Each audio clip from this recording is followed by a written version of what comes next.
रुन झुन बाजे बजनिया रुन झुन। और ताली के साथ हे मैया हे मैया हे मैया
मेरी माता बहनों सब दोनों हाथ उठा के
मैया मेला भ गेलै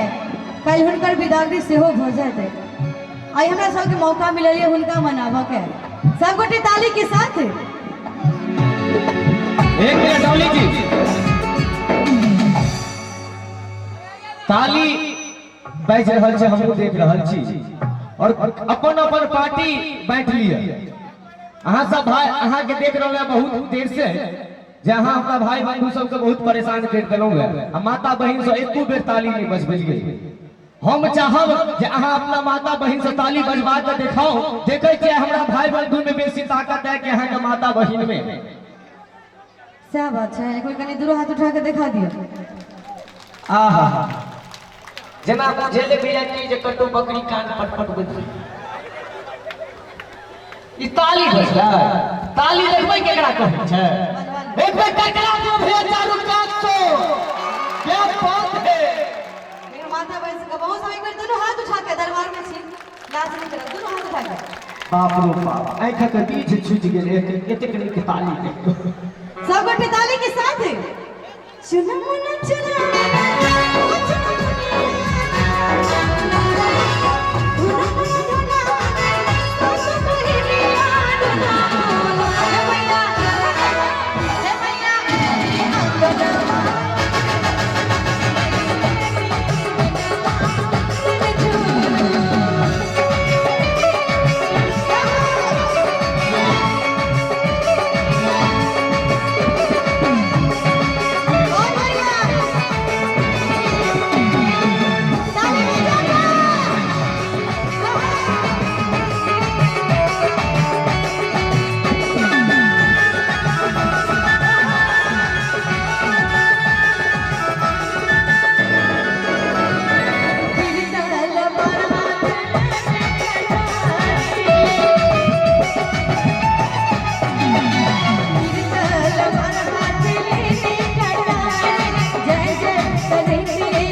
और भजन के अंतिम लाइन सब गोटे ताली के साथ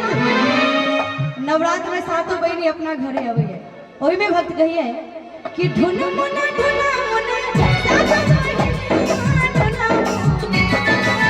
ढुना मुना ढुना मुना सातों बहनी ढुना मुना हे मैया हे मैया हे मैया एली अंगन मारे मैया एली अंगन मारे झूला मैया एली अंगन मारे मैया एली अंगन मारे मैया